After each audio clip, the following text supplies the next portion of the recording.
Assalamualaikum warahmatullahi wabarakatuh, teman-teman semua.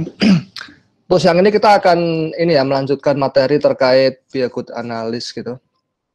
Yang sebelumnya dibawakan Wisnu dengan materi yang shape up itu. Nah, mungkin sebelum masuk ke materi, aku mau ini dulu sih mastiin tugas yang sebelumnya ya. Jadi yang sebelumnya kan kita udah minta teman-teman untuk membuat resume dengan cara submit di e-learning. Nah, tapi tadi pagi aku lihat sih belum semua belum semua submit di 3 chapter gitu.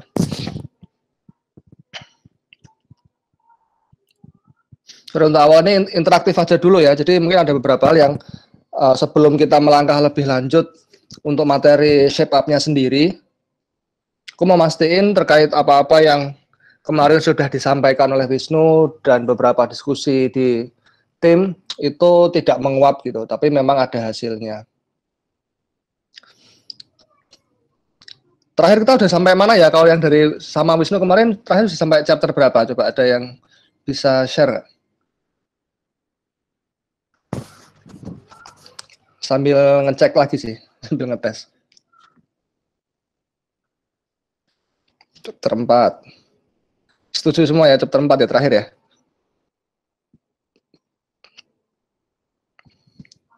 Oke. Ya, family element. Sama itu Mas, di sini itu kan nah kayak gini Mas, nggak bisa lanjut lagi ya? Sebelum masuk chapter gimana? Ya itu Mas, yang barusan dilihatin Mas. Nah ini Oh ya. kan sampai Memang sini yang chapter nggak ada lagi, itu harus oleh admin gitu atau gimana ya itu? Soalnya nggak ada lagi ya. Iya, ya. Jadi kemarin memang yang chapter 4 belum dibuka untuk submission-nya memang sih. Tapi makanya tadi aku bilang ya, jadi sebelum kita melangkah lebih jauh, aku mau mastiin dulu yang minimal yang ada 3 chapter pertama ini sudah oke semua gitu loh. Oh, udah pada submit semua berarti ya? Nah, aku mau mastiin itu. Nah, ternyata itu belum Tab, masalahnya Tab. Oke. Nah, ini misalnya nih chapter 1 aja ya. Ini kan introduction ya. Ini yang submit cuma 10. Terus yang chapter 2 yang principle of shaping.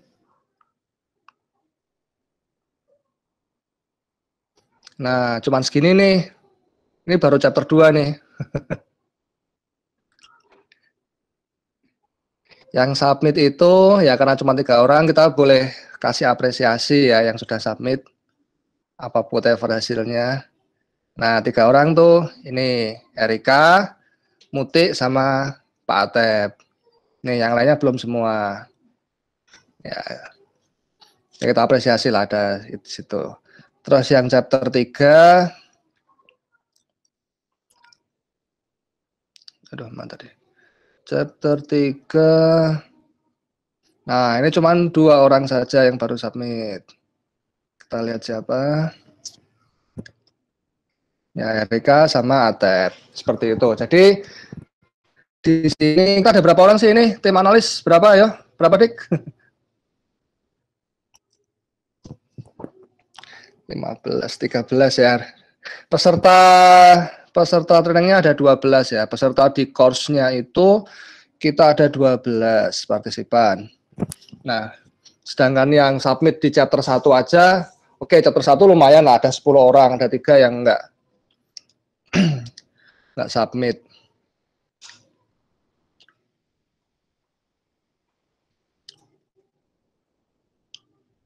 Nih ya, tadi chapter 1, bentar. Oh ya, partisipannya ada 12, yang submit cuma ada 10.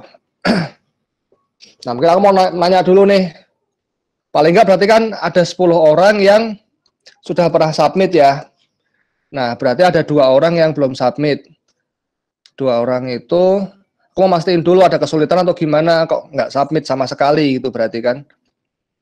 Artinya memang dia belum submit apapun. Ini belum belum masuk ke substansi ya, belum masuk ke apa isinya dan apakah sudah lengkap sampai chapter 3 yang dibuka atau belum gitu. Nah, di sini ada Amalia sama Safira ya. Boleh minta intinya dulu dong, tanggapannya dulu kenapa kok belum submit gitu. Bahkan untuk yang chapter 1 juga belum submit gitu. Yang lain soalnya ya minimal sudah berusaha ya, ada effort dan ada submitannya lah. Boleh minta tanggapannya dulu nggak? Khawatirnya memang nggak bisa atau ada kendala teknis itu yang kemarin belum ini kelihatan. Safira sama Amalia ya, monggo. Ada hadir kan ya?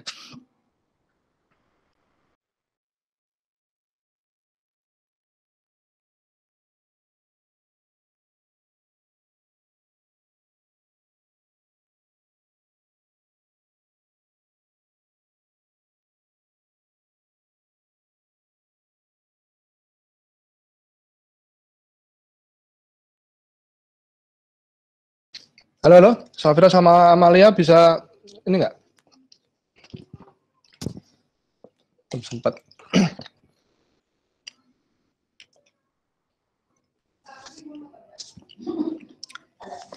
Kalau Amalia, boleh dicoba nggak, Safira? Oke, kamu ya tulis apapun deh di introduction itu. Ya paling nggak tulis judulnya. Nanti bisa diedit lagi kan. Oke, tolong Amalia sama Safira buat mastiin kalian nggak ada kendala teknis untuk submit. Tolong ya di chapter 1 yang introduction submit dulu gitu. Paling nggak judulnya apa, poin-poinnya apa kan bisa tuh. Untuk mastiin memang nggak ada kendala teknis. Khawatirnya kemarin belum sempat, tapi juga kalaupun sudah sempat belum tentu bisa juga kan gitu. Coba ya.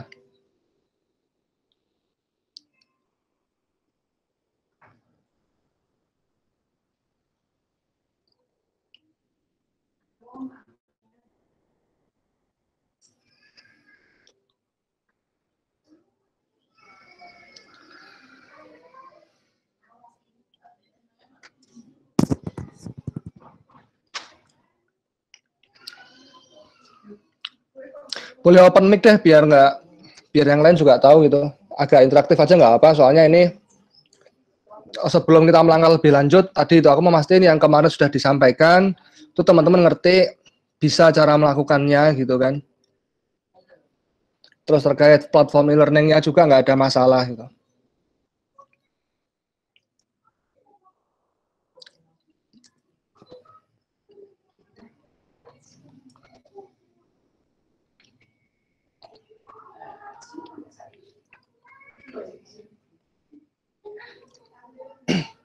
Terus yang lain bisa kasih tanggapan juga ya, yang di chapter 2 sama chapter 3 kan tadi cuma ada 3 orang sama 2 orang yang submit nih. Cuma Atep, Erika, sama Muti ya. Muti sempat di chapter 2 tapi chapter 3 juga belum. Erika sama Atep yang ya kita apresiasi sudah selesai sampai chapter 3 minimal gitu ya. Meskipun sebenarnya tadi ya Sita juga udah nulisin itu bahwa terakhir sudah sampai chapter 4. Tapi kita baru buka chapter 3 dan ternyata itu pun banyak yang belum submit gitu. Tolong deh masing-masing bisa kasih tanggapan dulu gitu. Apakah nggak sempat, ada kesulitan apa, atau seperti apa gitu. Karena kalau misalnya kita asal melangkah dan tidak memastikan yang kemarin itu works berjalan, nanti nggak percuma gitu. Aku nggak pingin ini eventnya cuma jadi formalitas, tapi benar-benar ya kalau kita mau upgrading ya kita upgrade bareng-bareng gitu loh. Kalau mau baca ya baca, tulis gitu. Jadi nggak cuman bilang iya akan dilakukan tapi nggak dijalankan, jangan seperti itu. Siapapun itu kita butuh effort yang terbaik gitu ya, dan komitmen tentu dari teman-teman. Nah tolong silakan, mungkin ada yang mewakili dulu karena mayoritas ya, berarti mayoritas kan belum submit nih chapter 2 sama chapter 3-nya. Ya, siapa yang mau turun? Saya boleh. Ya boleh siapapun. Ya. 1 menit yang lalu baru submit gitu. Karena kenapa belum submit sampai chapter 3 ya, apa ya, nggak ada arah untuk submit sampai ke level 3. Mungkin ya saya mungkin kekurangan atau ketinggalan informasi ya, bahwa misalnya minggu ini harus sampai chapter berapa sih, terus atau di minggu ini wajib ngerjain chapter keberapa. Nah, itu yang saya belum dapat sih. Kalau kalau dari saya sendiri, kalau bacanya, kalau nggak salah udah sampai chapter 4 yang Find the Elements, tapi untuk hasrat atau apa sih niat mengisi ke sini tuh belum ada triggernya, mungkin ketinggalan informasi itu tadi sih Pak. Nggak tahu atau memang sudah jelas bahwa ya kita diminta sampai tanggal 10 Juli itu ngerjain sampai chapter 3 atau gimana, itu yang saya belum dapat infonya Pak, gitu kalau dari saya. Udah yang mau menanggapi lagi? Kalau itu sih sebenarnya dari pas minggu lalu ketika platform e-learning kan memang minggu lalu ya kita sosialisasikan juga, dan ketika upgrading yang masih isi sama Wisnu kemarin juga disampaikan bahwa ya minta tolong ini diisikan gitu kan, dan waktu itu memang disampaikan baru sampai chapter 3 padahal sudah dilanjutin, tapi ya seingatku sih itu ya sampai chapter 3 itu diminta untuk mengisikan gitu. Tapi mungkin teman-teman ada yang punya ini lagi nggak, tanggapan yang lain nggak? Salah persepsinya, mungkin informasinya nggak clear berarti. Atep sama Erika seperti apa? Atep sama Erika udah jadi sampai chapter 3. Kenapa Mas Atep dan Erika bisa coba berangkatnya dari mana? Apa karena memang melihat oh ini ada 3 course yang open, ya udah diisi, atau seperti apa ya?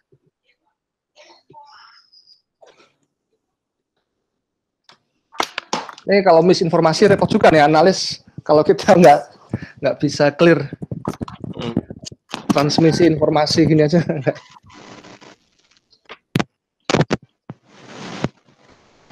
Monggo Atep, Erika bisa sampaikan.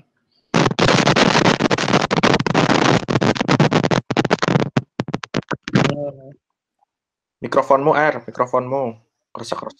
Halo. Kedengaran? Ya, Atep oke. Erika kayaknya mikrofonnya masih ini. Headsetnya, Pak. Oh, headsetnya. Ya, whatever. Ceritain, Er. Ini sih, kalau e-learning itu kayak teks collab, kayak yang Javan menulis tuh. Itu kan sebelumnya kan ada di teks collab ya. Jadi merasa aja kayak itu, kalau misal belum kejawab atau belum dikerjain, ya berarti emang masih tanggungan itu.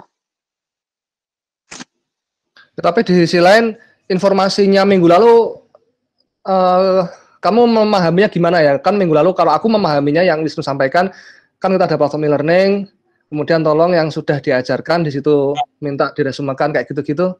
Pemahamannya gimana? Tadi kan Diki yang aku tangkap kan dia memahaminya cuman chapter 1 gitu Diki ya? Atau gimana tadi? Ya, takutnya lebih gitu. Kemarin kan yang diminta chapter 1 tuh buat testing juga. Nah, yang 2-3-nya ini atau pas hari itu ya. Atau pemahaman ini ya, pemahaman yang kayak Erika tadi sih. Kalau memang itu ada di Moodle, ada di course, artinya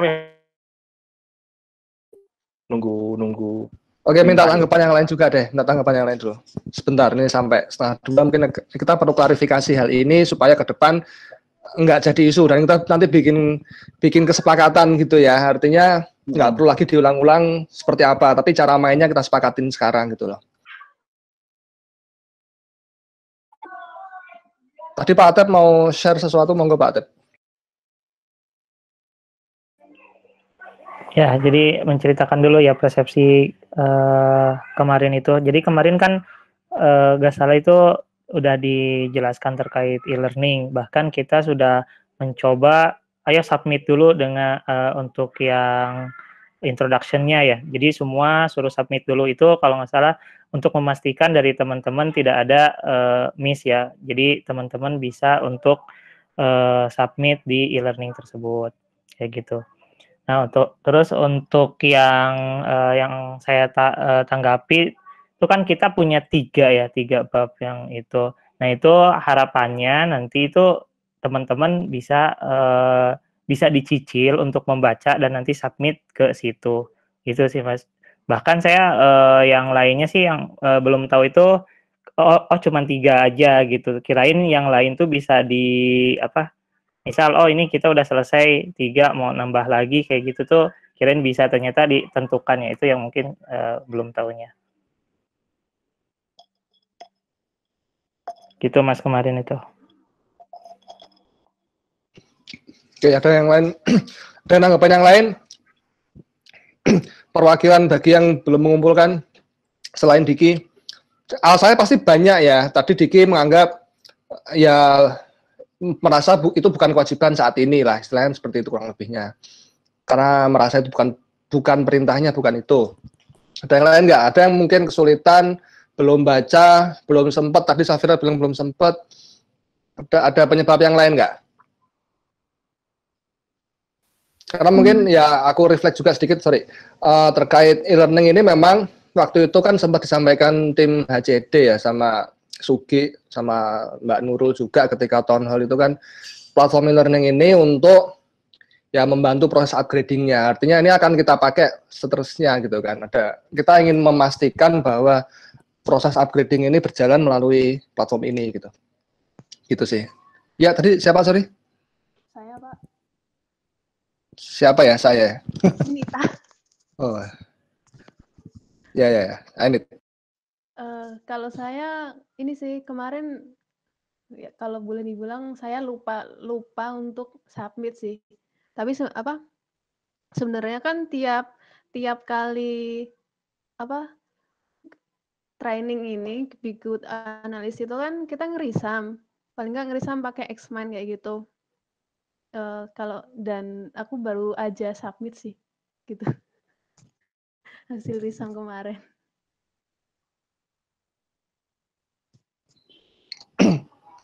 Oke. Ya udah nggak usah bertele deh. Ya berarti intinya kayaknya mungkin memang belum clear ya perintahnya ya. Jadi kita sepakatin lagi deh bahwa untuk platform e-learningnya ini kita akan gunakan seterusnya. Artinya untuk setiap sesi upgrading itu tolong teman-teman nanti perlu membuat resumenya di sana. Ya tentu untuk yang sudah dibuka ya. Jadi kalau menanggapi Atep tadi memang belum semua chapter kita buka gitu. Seperti yang setup ini memang baru sampai chapter 3. Chapter 4 belum kita buka. Terakhirnya hari ini sebenarnya harusnya chapter 4, 5, 6 sampai 7 mungkin bisa kita buka lah nantilah seperti itu.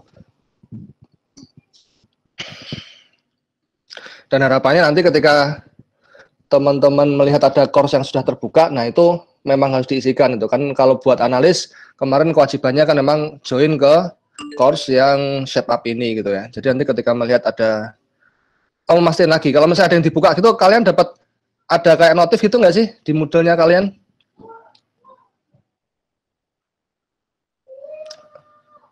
Misalnya aku buka chapter 4 gitu, ada notif nggak ya? Kemarin ada notif nggak ya? Kayaknya enggak, Pak. Memang enggak ya, Nit ya? Kamu yang mastering Moodle-nya nih? Kenapa nggak dibuat misalkan chapter selanjutnya itu dibuka setelah menyelesaikan chapter sebelumnya? Oh bisa ya kayak gitu ya? Berarti masing-masing bisa beda ininya ya, tracknya ya? Jadi completion-nya kelihatan sih. Oh, boleh juga dibilang gitu. Gimana nih caranya nih? Itu turn editing on dulu, Pak. Sekalian deh. Terus edit. Terus diedit dulu. Ngedit yang ininya sih. Apanya? Coba yang di submit materi 1 itu dulu. Ini di topik ini. Enggak, bukan. Kalau di topik cuman ininya sih. Iya, makanya. Coba ada completion-nya gitu.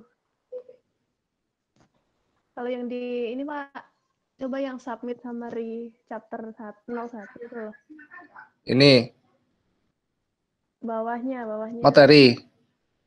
Ya coba materi dulu. Itu kan completion-nya kan per topik kan?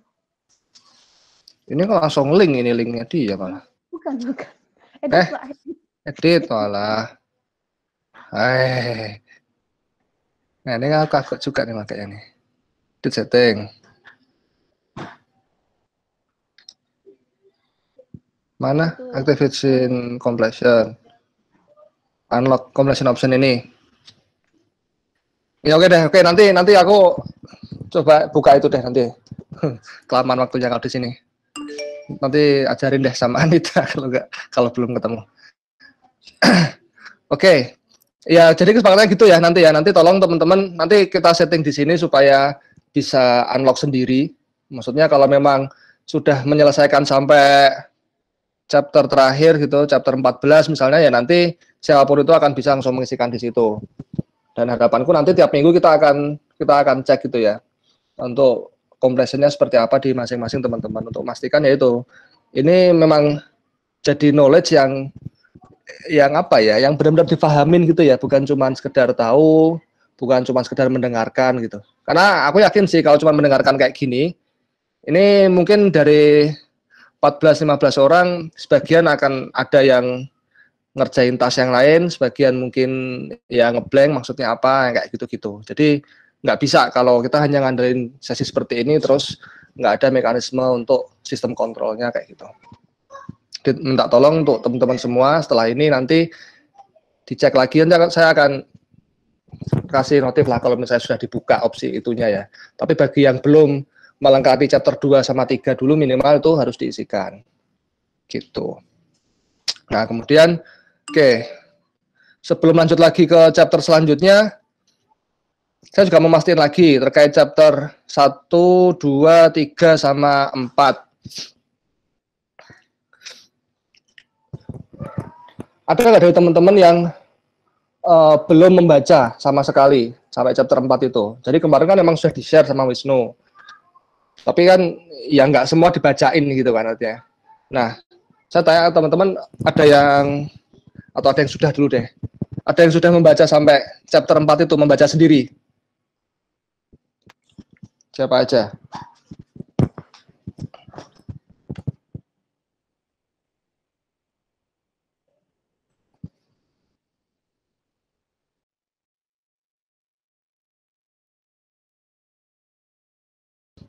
Halo? Adakah yang sudah membaca sampai chapter 4 sampai hari ini? Enggak. Kamu sampai chapter berapa bacanya, R? Belum. Oke. Chapter 3. Yang lain?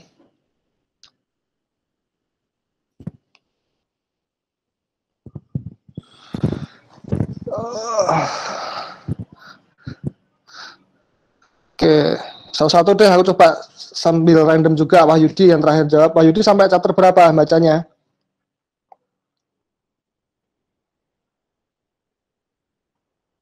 Coba yuk open mic yuk, sambil kita interaksi. Kalau baca sendiri belum, Mbak. Sama sekali? Sama sekali. Sama sekali. Berarti yang kamu upload di introduction itu resume dari hasil training aja ya? Iya, Pak. Ketika on the spot, oke. Nah, kalau kamu belum baca gitu, chapter 2, tapi kan kamu baru sampai chapter 1. Chapter 2, chapter 3 kamu bikin catatan juga nggak?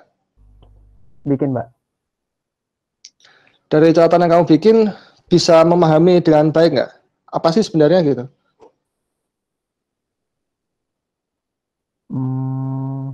2, 3, 4 berarti ya, sampai 4 kan terakhir tuh. Memahami dengan baik. Harus buka catatan sih, Pak. Harus buka catatan. Iya. Oke, itu ya apa namanya yang agak susah di situ gitu. Gimana cara mengetahui bahwa misalnya dalam hal ini Wahyudi misalnya atau tadi yang lain siapapun itu beneran sudah paham dengan yang disampaikan, kan sudah sampai chapter 4, udah lumayan banyak lah. Ya, 1/4 buku lah ya. 1/4 kan total 14. Setelah 1/4 buku, terus 1/3. Nah, sebelum lebih jauh lagi, kalau yang 4 chapter awal ini nggak benar-benar paham, itu akan susah. Dan sebenarnya kalau boleh dibilang yang step up ini memang untuk analis, lebih banyak dia di chapter-chapter awal lah, paling nggak sampai part 2 lah ya, sampai part 2 terkait betting inilah, bet not backlog 6 week yang ini. Nanti ketika sudah masuk part 3 ke bawah sih, itu bisa kita baca dengan cepat. Kan itu sudah melibatkan tim sih sebenarnya sih kayak gitu. Tapi terutama memang untuk chapter-chapter awal nih, terutama memang 4 sampai 5 ya. 5 6 lah sampai 6 ya. Part 1 lah, part 1 ini itu yang paling penting banget buat analis. Jadi nanti yang benar-benar harus dipastikan part 1 ini nggak boleh miss gitu loh. Benar-benar nggak boleh kecolongan kita. Kayak gitu.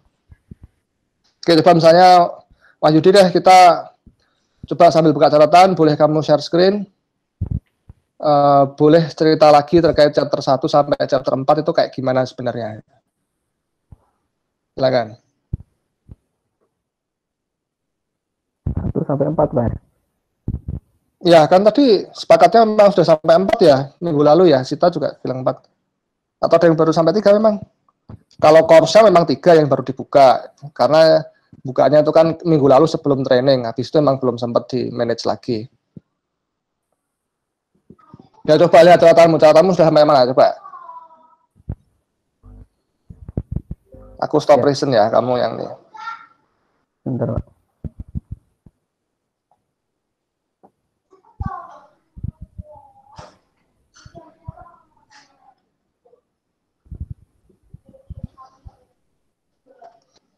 Biar bisa kasih pendapat buat teman-teman.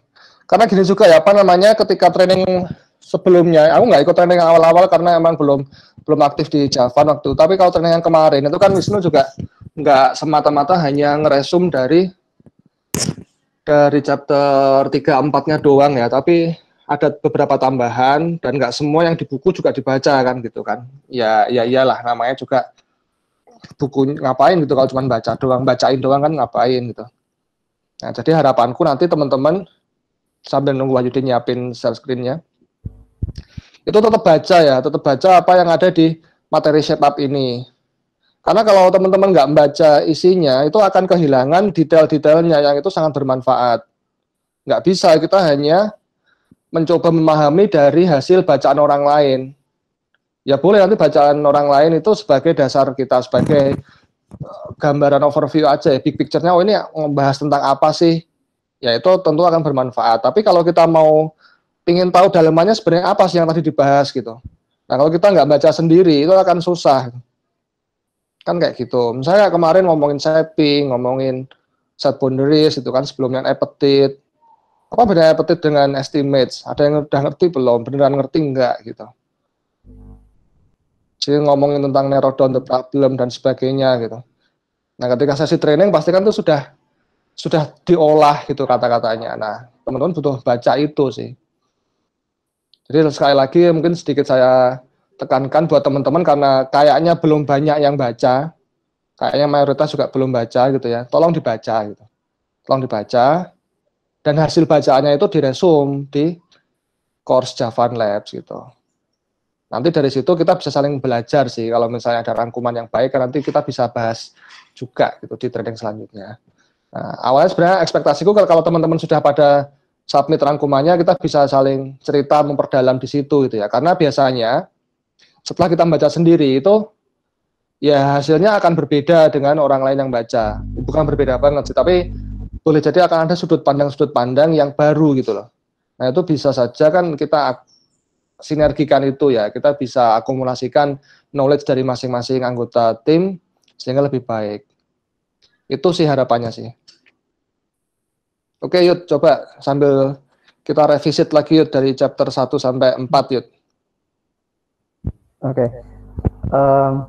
Kalau misalnya dari chapternya ya izin lupa lagi chapter 1, 2, dan 3 itu spesifiknya bahas tentang apa. Cuman dari pertemuan-pertemuan yang sebelumnya udah diagendakan itu pertama kali itu yang shape up itu yang dibahas itu tentang itu ya, shapingnya ya.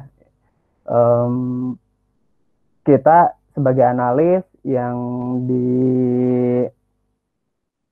yang berhadapan ke user, jadi requirement dari user itu dalam bentuk yang abstrak, kemudian kita bikin shape-nya, sampai berbentuk gitu, sampai ada bentuk yang jelas gitu, walaupun itu masih belum bentuk konkretnya gitu. Jadi tahapannya itu dari analis harus ngejar sampai shape-nya itu. Nah, Dan untuk menjadi konkretnya itu bukan jadi tanggung jawab kita sebagai analis sih. Nantinya kita dari user yang abstrak, kemudian ke bentuk shape-nya, kemudian kita deliver ke developer ya, engineer lah, tim engineer, kemudian itu yang nanti bakal jadi bentuk konkretnya gitu. Nah, kemudian harapan jadi dari seorang analis yang diharapkan dari buku Shape Up itu adalah dia adalah orang yang paling tahu tentang proyek tersebut gitu ya. Mulai dari proses bisnis, kemudian timeline, kemudian ya semua requirement yang dibutuhkan gitu. Itu harus dipahami, analis adalah orang yang paling tahu tentang itu. Nah, kemudian ada bahas juga tentang time versus scope waktu itu. Nah, jadi ada beberapa variabel yang bisa jadi pertimbangan di seorang analis, yaitu variabel time versus scope-nya. Bahwa kita harus bisa menerima kalau misalnya time itu fixed gitu. Bahwa timeline itu ya udah fix gitu. Misalnya project 2 bulan ya 2 bulan, waktunya nggak akan ditambah gitu sesuai kontrak 2 bulan, dan waktu itu akan berjalan terus dari kick off ya, dari mulai keluar SPK-nya ya itu udah langsung mulai waktu berjalan sampai tanggal akhir, dan itu yang harus dikelola. Nah, yang bisa berubah itu apa sih yang bisa kita tawar itu apa? Yang bisa kita tawar itu ya scope-nya. Jadi dalam 2 bulan, dalam 2 minggu, atau dalam 1 minggu itu apa yang akan dikerjakan. Nah, kemudian itu deliverable atau enggak gitu dengan scope sekian banyak. Nanti dipecah menjadi beberapa sprint, dan per sprintnya itu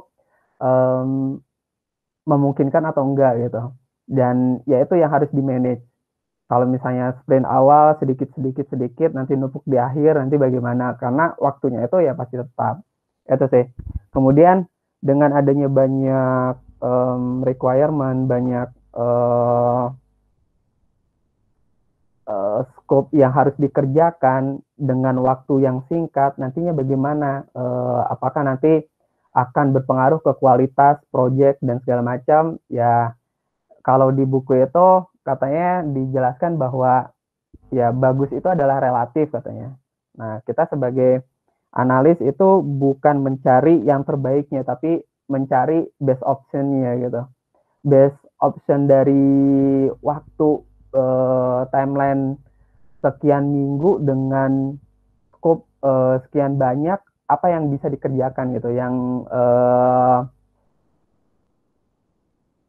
bisa dideliver dengan baik gitu. Dengan ya itu tadi, baik itu relatif ya, baik itu relatif, bagus itu relatif, tapi apa sih yang bisa kita maksimalkan di dalam waktu yang waktu yang fix tersebut gitu. Kemudian kemarin juga bahas tentang growing pain, kemudian set boundaries, dan fan element. Nah, itu growing pain ini agak masih kemarin kurang fokus kayak. Jadi kalau misalnya growing pain itu kita dipaksa untuk membuat timeline dalam satuan waktu tertentu. Jadi misal kalau di sini 6 weeks cycle. Jadi analis itu harus tahu apa yang akan dikerjakan dalam 6 minggu itu. Mulai dari requirement-nya, kemudian analisisnya, codingnya, sampai itu benar-benar jadi konkretnya gitu dalam cycle waktu 6 minggu. Dan itu kalau misalnya proyeknya panjang, ya itu akan berulang terus dibagi per 6 minggu itu cyclingnya. Jadi setiap satu cycling harus keluar outputnya bentuk jelasnya dari produk itu seperti apa, itu tuh. Kemudian itu tadi shaping the work, kita analis itu dituntutnya untuk bentuk shape ya, shape nggak abstrak dan nggak juga konkret gitu. Intinya kita bisa menganalisis requirement dari klien yang abstrak dan kita bisa mendeliver ke developer untuk menjadi bentuk konkretnya. Kemudian gimana caranya untuk membuat tim jadi responsible gitu, karena dari scope area sebagai analis itu bukan hanya kerja nganalisis apa yang diinginkan user terus udah selesai gitu, enggak. Jadi tapi kita bertanggung jawab untuk terhadap tim juga gitu. Kemudian set boundaries yang tadi sih sama, good is relative, kemudian responding to raw idea itu masih belum terlalu paham. Find the element,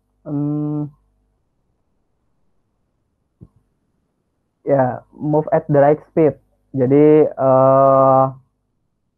seorang analis itu harus punya indikator-indikator itu gitu. Jadi untuk bisa bergerak dalam waktu yang tepat, dalam kecepatan atau tempo yang tepat, itu apa sih yang harus dimiliki oleh seorang analis itu.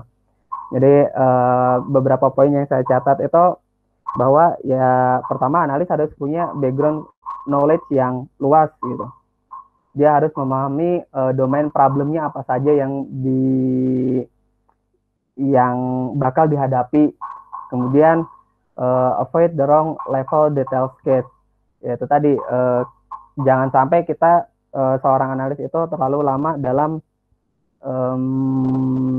sketchingnya itu di level yang salah gitu. Maksudnya salah kan tadi harapannya itu dalam bentuk shape, tapi terlalu lama sehingga ingin sekali membuat sketch yang benar-benar real atau benar-benar konkret gitu sampai seolah-olah ya jadi prototipenya gitu.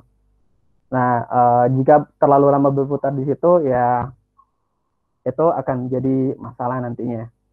Itu sih. Kemudian sama sih ini untuk yang shape-nya itu apa sih yang bisa di output-nya, yang bisa di yang ya output jelasnya seperti apa ya. Contohnya itu wireframe low fidelity, kemudian BPMN-nya, user skenario, dan lain sebagainya. Cukup Pak, seperti itu Pak, yang saya pahami dari beberapa waktu lalu. Coba kamu kasih tanda di masing-masing item yang tadi kamu sempat bilang ini nggak begitu jelas atau kayaknya ke skip atau yang tadi sempat kayak gitu kan, dikasih kuning-kuning deh. Nanti minta saling bantu ya, atau ngasih tanggapan yang tadi Wahyudi mungkin agak ragu-ragu atau dia bilang nggak yakin gitu kan. Coba, atau saling koreksi juga dari pendapat tadi.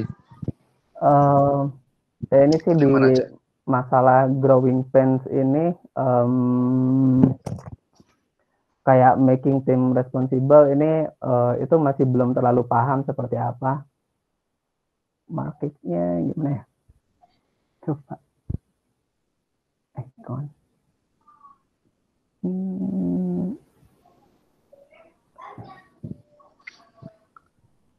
Oke, boleh sambil teman-teman yang ada yang nanggepin terkait penjelasan Wahyudi tadi, boleh mengoreksi, boleh mengcounter, atau boleh membantu menjelaskan poin-poin yang tadi Wahyudi bilang belum begitu jelas. Silakan. Ya, aku harap ini sudah minggu keempat ya, bener ya, ini minggu keempat. Harapannya teman-teman sudah mulai paham lah gitu.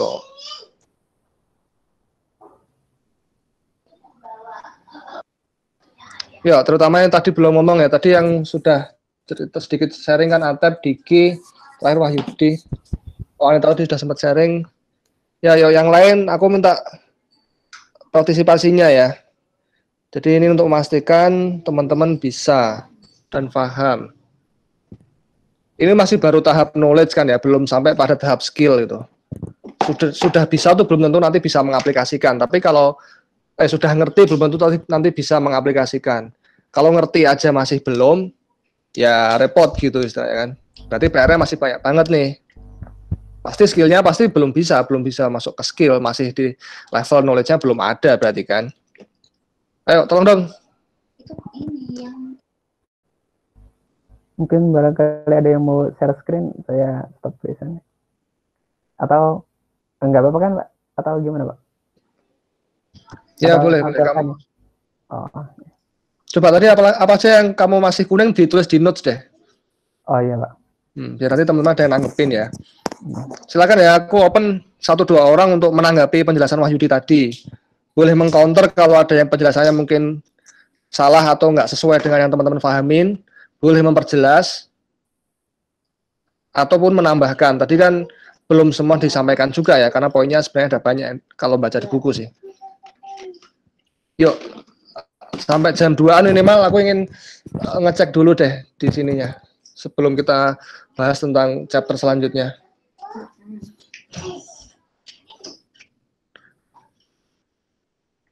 Gak ada yang inisiatif nih. Oh, ini kayaknya harus ditunjuk dengan kayak. Yang growing pen, Pak. Ya, Anita lagi boleh. Silakan. Terkait growing pen itu realnya di BPSDM. Jadi karena kesalahan dari awal terkait analisis, sehingga karena analisnya belum beres dan ternyata skopnya itu terlalu besar, jadi waktu pengerjaannya pun keteteran kayak gitu. Nah, kenapa bisa jadi growing pain ya? Itu karena ketika misalkan fitur X gitu sudah ready, tapi itu tidak segera disetorkan gitu, nggak segera di UIT untuk fitur-fitur yang sudah selesai, jadinya numpuk di belakang. Kalau dari Pak Wisnu kemarin, jadi karena udah setahun lah ya, karena udah lebih dari setahun, dan mau nggak mau jangan sampai kita terlalu pain lagi gitu. Jadi cobalah kita mulai dari awal lagi, kita coba setup dari awal bersama dengan user kayak gitu. Kalau kebetulan besok Senin itu kita bakal retrospektif. Ini sih, jadi ngecek bakal kita ini udah nyampe mana dan apa yang bakal kita lakukan gitu. Dan harapannya sih kalau misalkan kita sudah melakukan setup lagi, kita yang seperti yang di buku itu coba kan bakalan ini ya, ada 6 week cycle gitu. Harapannya sih kita bisa menentukan di walaupun nggak mau sih 6 minggu. Harapannya sih setelah misalkan dari 6 minggu itu kita udah tahu, dan user itu juga bakalan bisa ngontrol apa yang bakal kita kerjain gitu.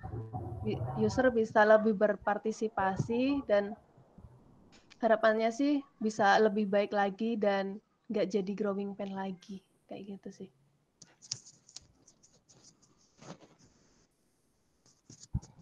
Oke. Ada poin lagi ini selain growing pain yang pengen kamu share? Terkait yang ini tadi apa ya? Bentar. Lupa.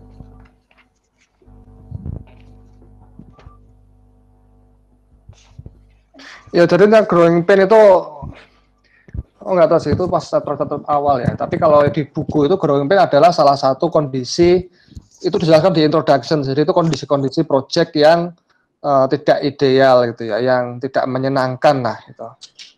Salah satunya kan growing pain itu. Nah, dengan menggunakan shape up ini kan bisa dibilang salah satu metodologi gitu ya, metodologi yang digunakan oleh Basecamp. Basecamp itu perusahaan juga gitu kan, perusahaan ada produknya namanya Basecamp itu. Ya, mereka menggunakan metodologi shape up itu untuk mengembangkan produk Basecamp, untuk enhance fitur-fiturnya dan seterusnya. Gitu. Makanya salah satunya kalau tanya growing pain ini gimana solusinya, ya sebenarnya dibahas di buku ini, salah satunya tujuannya ya supaya nggak ada growing pain, kan sebenarnya kayak gitu arahnya. Makanya teman-teman harus baca. Kalau misalnya hanya resumenya kayak kemarin, pasti akan banyak yang ke-skip sih poin-poin detailnya gitu.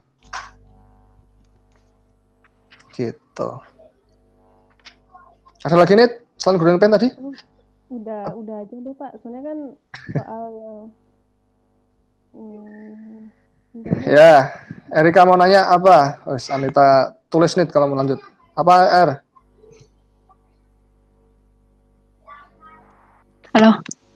Ini sih Pak, tadi sama kayak yang tanyain sama Mas Wahyudi yang making team responsible. Kalau dari pemahaman saya tuh, yang making team responsible itu, ini sih ketika waktu kita mau nge-shaping, kan udah ya, misal ya, kalau analogi saya tuh, ini, analis tuh udah nge-shape tuh fitur-fitur apa. Nah, terus kita kasih ke semua tim, ke tim. Nah, terus si timnya itu tuh nanti dia bakal ngelihat tuh fiturnya itu kayak gimana. Nah, terus mereka bakal ngambil tasknya itu sesuai dengan apa yang mereka pahami dan mereka mampu kayak gitu. Nah, pemahaman saya sama yang making things responsible itu bener apa enggak ya Pak? Apa ada yang kurang? Gimana, aku belum begitu nangkep penjelasanmu juga sebenarnya. Jadi di mana responsible timnya, gimana? Kamu cuma kayaknya baru menjelaskan kondisi yang kamu alami ya. Jadi gimana, kamu pahamnya gimana sebenarnya, apa yang responsible-nya gimana?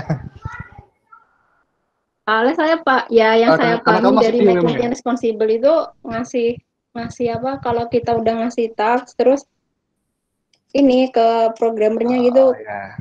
kayak gitu. Terus mereka Oke. yang ngambil sendiri. Jadi Ya. mereka yang nanti ngambil, terus mereka yang beberapa itu didefinisikan sendiri.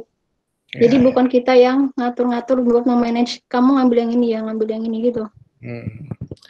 Ada tanggapan dulu dari yang lain? 1-2 tanggapan deh. Yuk, dihidupin diskusinya deh. Aku malas juga nih kalau cuma satu arah nanti ya. Kan bukan radio ya. itu tuh apa, kayak ini ya. Task seharusnya diambil sama programmer tapi nggak diambil sampai overdo kayak gitu ya.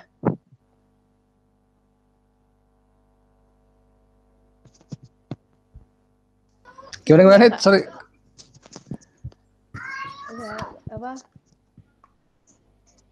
Karena kan misalkan task sudah ready itu kan jadinya kan bakal jadi tanggung jawab programmer untuk ngambil tasknya ya. Tapi kadang programmer cuma ngambil task yang gampang dan yang susah itu nggak diambil sampai overdo kayak gitu. Terus?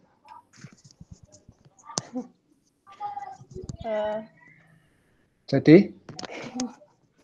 Kamu ingin poinnya apa? Kamu itu baru menyampaikan kondisi di proyekmu gitu kan, katakan ya. Iya, Oke, terus? Jadi kan kalau kemarin Pak Indra bilang kan mau nggak mau tuh harus dikomunikasikan ke programmernya. Iya. Kalau misalkan programmernya misalkan udah tanggap, langsung diambil tasknya gitu. Tapi setelah itu tuh mau nggak mau kita juga harus selalu ngecek sih, walaupun itu tanggung jawab programmer, tapi kita juga harus ngecek gimana tasknya, apakah ada kesulitan nggak, kok belum dikerjain kayak gitu sih. Jadi meskipun tasknya itu udah tanggung jawab programmer, kita sebagai analis bertanggung jawab untuk membuat tasknya itu selesai kayak gitu. Dan intinya sih lebih ke komunikasi ke programmernya. Menurutku. Itu enggak ya?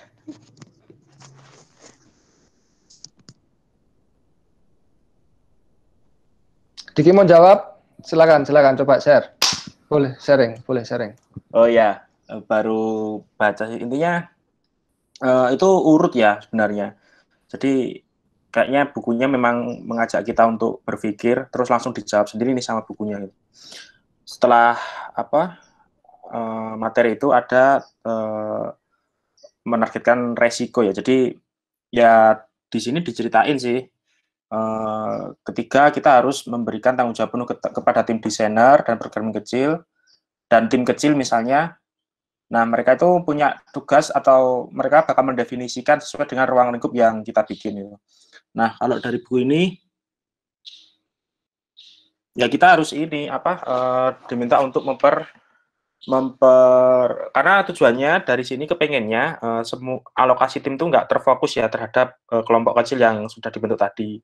Kalau di sini tujuannya tuh agar tim senior enggak mengalokasikan banyak waktu dan tenaganya untuk memantau, tapi lebih membebaskan inisiatif dari tim kecil. Tapi tetap kita harus menargetkan resiko-resiko yang ada. Artinya kita harus memperkirakan itu bakal ada resiko apa aja dan harus dikurangi dengan cara yang bisa dilakukan. Kurang lebih gitu sih. Yap, paham sudut pandang, boleh. Oke. Ada lagi yang mau komentar terkait itu making team responsible?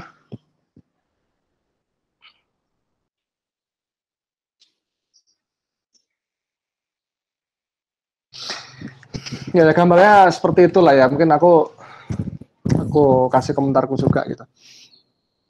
Jadi sebenarnya kalau making team responsible, kalau yang di shape up ini itu pakai konsep agile sebenarnya sih.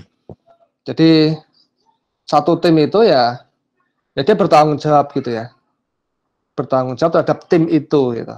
Bukan tanggung jawabnya bukan individu gitu. Jadi itu satu tim itu sebenarnya bertanggung jawab berbarengan.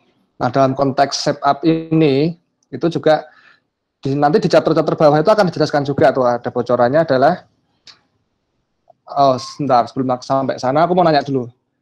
Kan shape up ini ada yang 6 weeks cycle itu ya. Nah, pertanyaanku, shaping-nya sendiri itu dilakukannya kapan?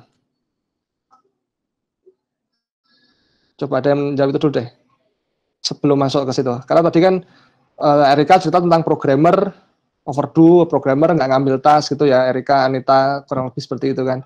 Nah, di shape up ini sendiri kan, tadi kan kita memahaminya bahwa tugas analis yang di sini adalah untuk shaping itu sendiri gitu ya, yang diarahkan kan ke sana. Ini kita lebih untuk shapingnya.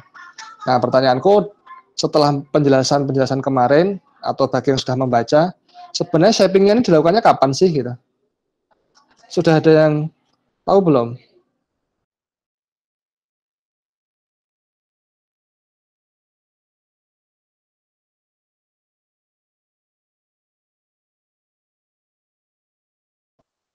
Ya, awal-awal apa? Aduh, yang lain. Ayo, Sita jawab. Jawab juga, ayo yang lain. Siapa lagi? Sita, Rahmi, kasih komentar dong. Ya even nggak tahu bilang ya. Kalau itu nggak tahu. Kan untuk pasti ini. Kalau nggak tahu juga kenapa nggak nanya gitu sebelum-sebelumnya kan. Karena kan diomongin shaping gitu ya. Terus ada set boundaries, ada apa macam. Itu kan dalam konteks shaping kan, principle of shaping gini-gini udah dijelasin gitu kan. Shaping itu hasilnya, tadi udah sampai hasilnya, waktu itu udah cerita ada wireframe, ada macam-macam gitu. Itu sebenarnya kapan sih shapingnya itu?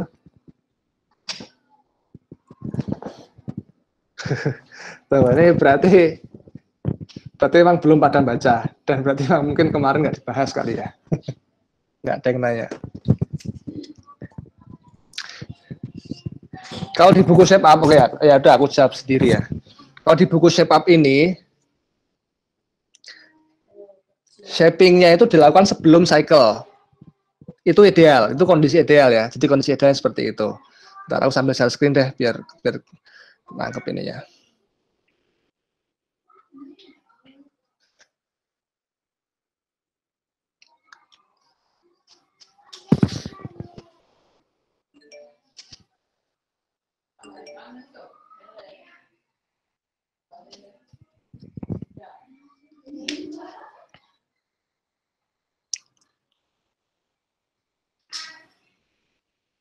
Udah masuk ya share screen-ku ya. sebenarnya itu emang dibahas di bawah sih. Jadi di bagian bawah itu, maka ini pentingnya teman-teman juga baca bukunya gitu ya. Karena sebenarnya jawaban itu memang ada di bawah. Nah, jadi kalau nggak dibaca emang belum akan tahu, dan kalau nggak nanya juga jadinya belum disampaikan kalau baru jelasin di atas. Tapi kan sebenarnya itu menjadi satu pertanyaan yang mendasar gitu ya. Kalau ditanyain, kalau dibahas shaping itu kapan sebenarnya sih? Ya, di bab BT satunya. Jadi kan ceritanya di bab awal ini kan kita ngomongin shaping nih. Kita disuruh shaping, prinsipal shapingnya gini, ada set boundaries, find the element, terus nih chapter 5 ya. Kemarin kan sampai chapter 4. Nah, sekarang kita harusnya masuk ke chapter 5, tapi aku akan cerita big picture-nya aja deh. Kalau nanti terlalu detail, takutnya malah kalian nggak baca gitu loh. Ini kelihatan ya share screen-ku ya. Nah, ini bab 5 ini kita di situ dibahas ya terkait resiko-resiko dan rabbit holes. Ya, apa sih jebakan Batman kah atau apa gitu ya istilahnya. Resiko-resiko di satu project itu apa? Kan sebelumnya kita sudah bikin shaping, pas shaping itu kan kita sudah tahu problemnya ya di awal ya. Di sini ada narrow down the problem, kita sudah tahu problemnya itu apa, itu udah kita perdalam nih problemnya nih, dipersempit, diperdalam. Jadi tahu sebenarnya apa root cause-nya, apa sih yang diinginkan dari suatu ide. Bukan hanya masih mentah, jangan terlalu abstrak, jangan raw ide, tapi sudah harus problem yang spesifik. Nah, habis itu kan kita diajarin di chapter 4 yang kemarin itu find the element. Caranya dengan pakai breadboarding, kalau kita bisa pakai prototyping, wireframe seperti itu gitu kan. Di sini kita tahu bisa mengusulkan solusinya apa untuk problem yang sudah kita perdalam sebelumnya. Nah, di chapter 5 ini setelah kita tahu problem sama solusinya, itu kita diminta untuk menggali lagi resiko-resikonya apa sih dari project itu gitu. Ada rabbit holes apa dari solusi yang kita usulkan. Contohnya simpel aja ya, misalnya login aja, halaman login. Nah, halaman login itu kan kita sudah perjelas di atas. Misalnya kita mau bikin halaman login, problemnya itu apa, orang mau masuk dan seterusnya, elemennya apa aja ketika login itu. Nah, di risk and rabbit holes ini kita identifikasi ada nggak sih bagian-bagian seperti teknologi atau kondisi user atau apa yang itu nanti akan menjadi resiko fitur ini tidak bisa jadi gitu loh. Seperti itu. Misalnya kalau ngomongin login, boleh jadi ada resiko bahwa nanti login itu dimintanya adalah menggunakan teknologi retina gitu misalnya. Bisa nggak ya nanti aplikasi mobile nanti loginnya pakai teknologi retina gitu. Nah, itu harus diidentifikasi dari awal gitu, rabbit holes-nya. Kayak gitu-gitu. Jadi rabbit holes ini ujung-ujungnya nanti di declare out of bounds. Jadi dia kita harus tahu batasan-batasan apa aja yang dia jadi out of scope gitu loh. Nangkep ya maksudnya ya. Jadi misalnya katakan login tadi. Login kalau standar ya sudah ya, masukin username, password, kan standar seperti itu biasanya. Nah, tapi kita juga harus lebih clear di chapter 5 ini diminta bahwa kita nggak bisa berhenti hanya di titik itu, di titik bahwa login itu solusinya adalah masukin username atau email dengan password atau masukin nomor HP dan seterusnya gitu. Tapi kita juga harus tahu declare di sini bahwa ada resiko-resiko ketika ada teknologi yang terlalu berlebihan atau advance itu akan mengganggu fitur ini, mengganggu project. Nah, itu kita declare itu. Declare rabbit hole sama risk ini bukan berarti itu sesuatu yang tidak bisa dikerjakan ya. Jadi bedakan antara sesuatu yang tidak mungkin dan sesuatu yang bisa menjadi resiko project. Nah, ini teman-teman akan memahami ini juga ketika di chapter sebelumnya itu paham terkait appetite. Mana sih appetite? Nah, ini setting the appetite. Jadi boundaries-nya. Tadi Wahyudi sudah sempat bilang salah satunya fixed time, variable scope. Project itu terbatas waktu. Tadi sudah sempat dibilang good is relative. Yes, that's the point. Artinya resiko ini itu masuknya ke arah sana. Bukan berarti teknologi login pakai retina itu nggak bisa. Itu sudah bisa teknologinya. Bukan berarti teknologi pakai login pakai suara misalnya. Itu sudah bisa kan gitu ya. Tapi apakah itu masih masuk dengan boundaries yang sebelumnya kita sepakatin terkait waktu, terkait problemnya sebenarnya intinya apa gitu kan. Nah, arahnya ke sana, itu nanti bisa dikembangkan ya. Tapi intinya di chapter 5 ini risk and habit rules-nya itu didefinisikan, kemudian kita declare bahwa ini tuh nggak masuk yang kayak gitu-gitu. Jadi teknologinya itu hanya sebatas ini. Gitu. Nah, itu semua untuk membuat shaping gitu ya, sampai chapter 5 ya. Oke. Nah, setelah shaping itu selesai, baru kita write the page. Ini ya dibikin presentasi lah, gampangnya seperti itu ya. Untuk diajukan, kan tadi kan baru sekedar ide ya, ide, terus kita buat sketch-nya, solusinya seperti apa, diperdalam, kita jelaskan secara detail batasannya apa aja gitu kan, termasuk resiko-resikonya. Nah, kemudian di sini di chapter 6 ini dijelaskan kita harus menulis ya pitch-nya ya, pitch deck-nya gitu untuk presentasinya, untuk nanti bisa diajukan ke betting gitu. Tadi siapa yang udah nulis betting gitu. Kayak gitu. Nah, kalau speech ini ada problemnya apa, effective solution itu dijelaskan secara lebih detail di sana. Bagaimana cara memformulasikannya. Juga kita jelaskan rabbit holes-nya, no-goes-nya, dan seterusnya. Nah, kalau teman-teman sudah membaca itu, itulah shaping itu sampai di situ ya, sampai write the page. Nah, setelah itu masuk ke betting. Di sinilah kita akan memilih gitu ya, ide-ide mana, solusi-solusi mana yang memang akan kita kerjakan. Nah, di sini kita chapter 7 ini menjelaskan batch not backlogs. Artinya ya ide-ide tadi itu kan dia pasti akan banyak tuh nantinya ya. Ini kalau konteks Basecamp dulu deh, konteksnya si Shape Up ini, itu idenya tuh pasti biasanya ada banyak. Masing-masing mereka memformulasikan sendiri. Nah, terus nanti di sini dipilih apa yang memang akan dikerjakan gitu loh. Apa yang akan dikerjakan dalam 6 minggu ke depan. Kayak gitu. Nah, kalau konteks di Javan, konteks di project kita kan memang biasanya ada ruang lingkup. Ruang lingkup project sudah di-define dari awal, di kontrak. Nah, tapi dari situ kan biasanya juga banyak juga tuh kebutuhan-kebutuhan yang kadang suka liar kemana-mana gitu ya. Ya itulah yang nanti perlu kita shaping, perlu di-shape gitu ya, dipertajam, diperjelas seperti apa, sketch-nya seperti apa gitu. Nah, habis itu kita batch gitu, kita pilih di sini. Memang harus ada hasilnya. Dan ketika batch ini not backlogs, artinya untuk item-item yang tidak dipilih itu tidak disimpan di backlogs gitu. Tapi ya sudah, itu kembali gitu. Itu kembali ke masing-masing pengusul tadi, decentralized list gitu. Jadi misalnya ada ide dari Direktorat A ya sudah, itu kembali ke mereka. Ada ide dari tim QA ya sudah, itu ke mereka. Kalau nggak dipilih gitu ya. Jadi ide-ide yang tidak dipilih tadi itu nggak perlu dikumpulin dalam satu list backlogs gitu. Isinya semua ide-ide atau semua usulan fitur atau semua feedback yang tidak dipilih untuk dikerjakan. Nah, itu kalau di sini usulnya adalah tidak dijadiin satu backlogs. Intinya di sana. Nah, kemudian setelah dipilih itu kan kita di sini ya, bettingnya di sini. Ini proses bettingnya nih. Proses kita milih yang mana sih yang memang akan dikerjakan dalam 6 minggu ke depan. Nah, ini sudah part building.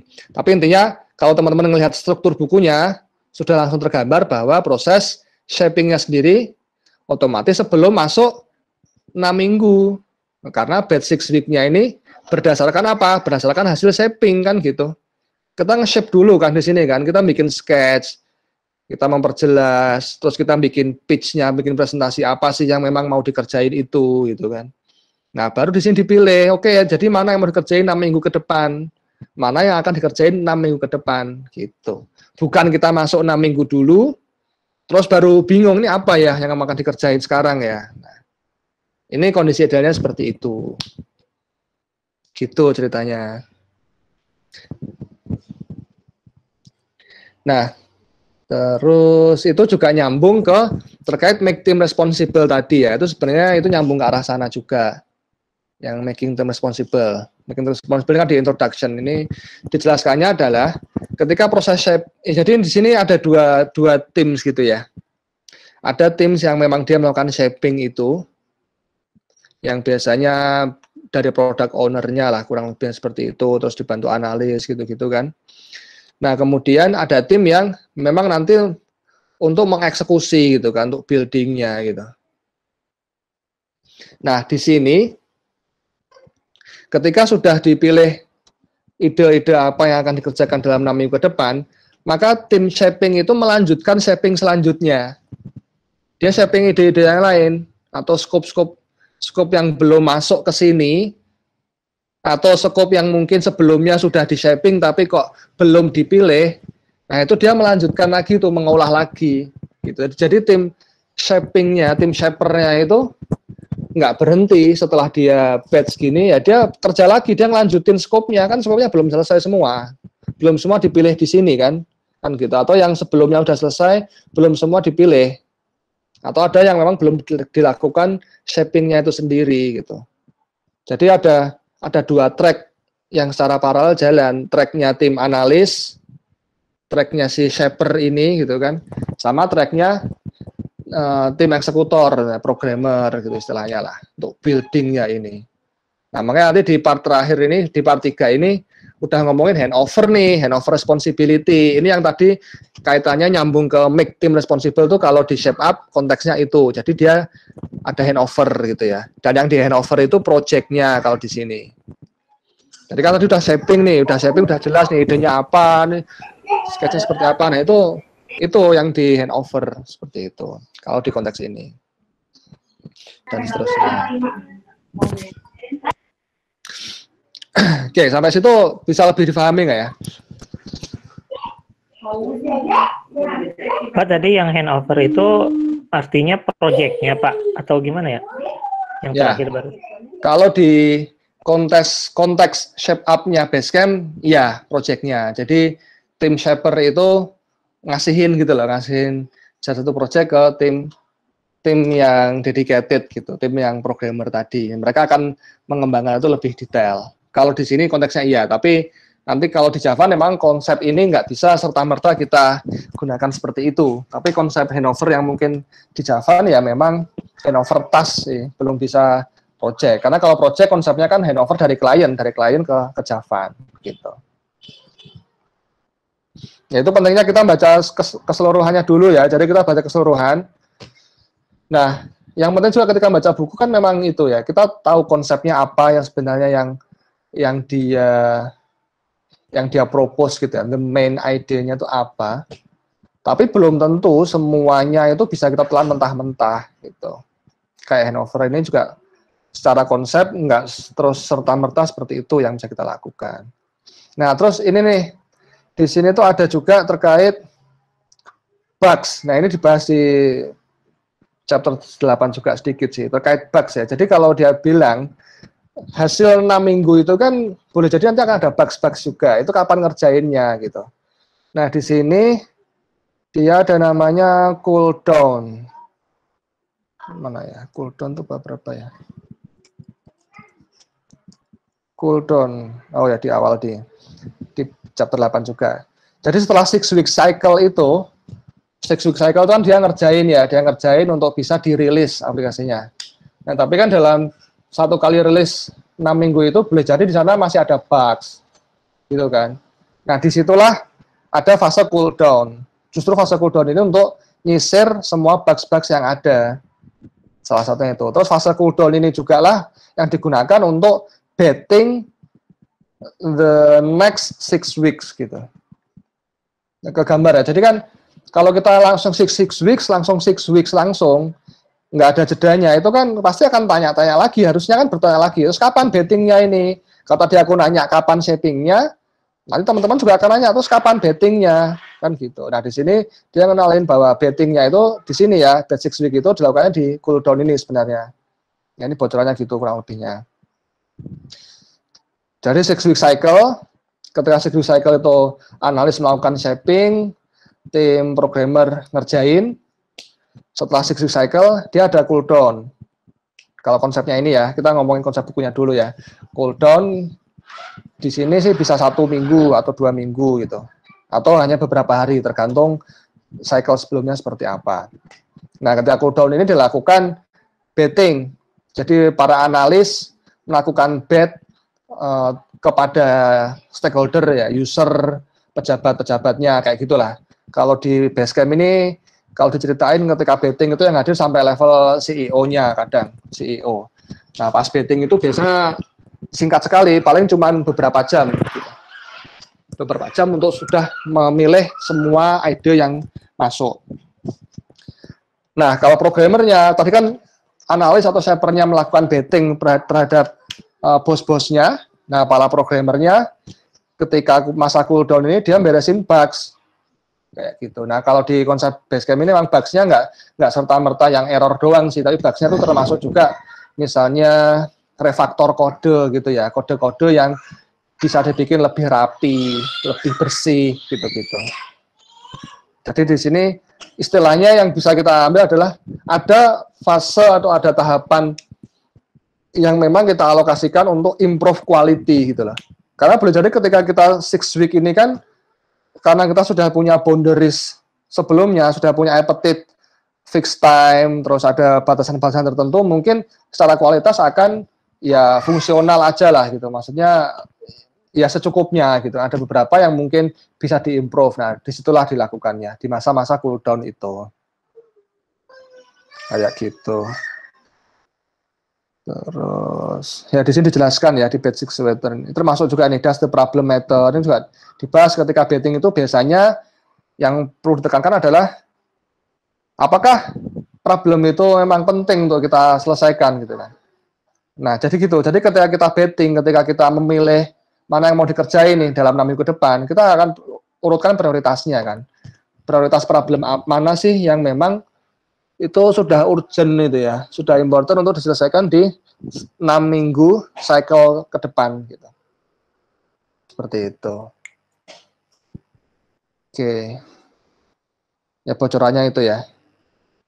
Ya itu sih. Mungkin untuk kali ini caranya agak kita beda, agak kita ubah ya. Jadi aku nggak perlu nerangin satu persatu, nggak kita lihat satu demi satu, tapi kita lihat gambar umumnya seperti tadi itu, big picture-nya itu sebenarnya bukunya gitu ya. Sampai chapter 8 inilah sebelum masuk ke part 3. Jadi semoga dengan penjelasan yang aku bikin ringkas tadi itu bisa memberikan big picture untuk pengantar teman-teman nanti ketika membaca gitu kan. Justru memang harapannya adalah teman-teman memang membaca itu nggak hanya mencukupkan dengan apa yang kita ceritain dan kita diskusiin siang ini dan siang-siang selanjutnya gitu. Apa yang harus dibaca nih? Kenapa sih ada no backlogs? View potential bets yang tadi yang aku ceritain tadi itu kan istilahnya. Ada ide-ide lain yang mungkin masih potensial untuk dimasuk dalam betting selanjutnya gitu loh. Gambarnya seperti itu.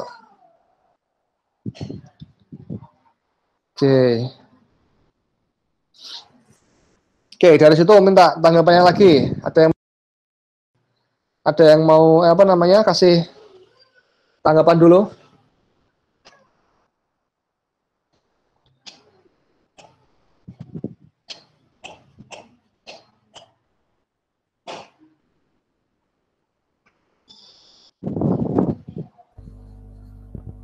Tanya Pak, terkait waktu per itu tadi kan kita shaping kemudian 6 weeks cycle, kemudian cooling down, kemudian mulai shaping lagi. Bukan shaping.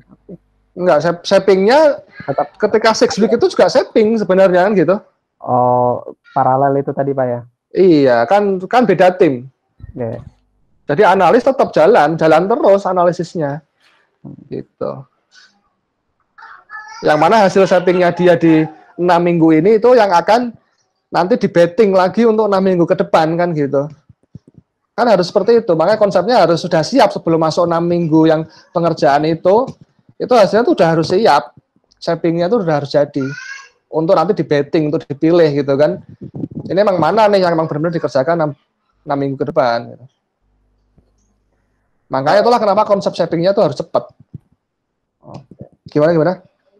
Nah, Pak, kalau misalnya yang tadi kan kita nggak bisa konsep-konsep yang tadi itu kita nggak bisa telan mentah-mentah tuh Pak. Kita implementasikan di Javan. Nah, kalau misalnya dari buku yang tadi yang penjelasan secara singkat tadi, yang mungkin kita terapkan di Javan itu seperti apa, Pak?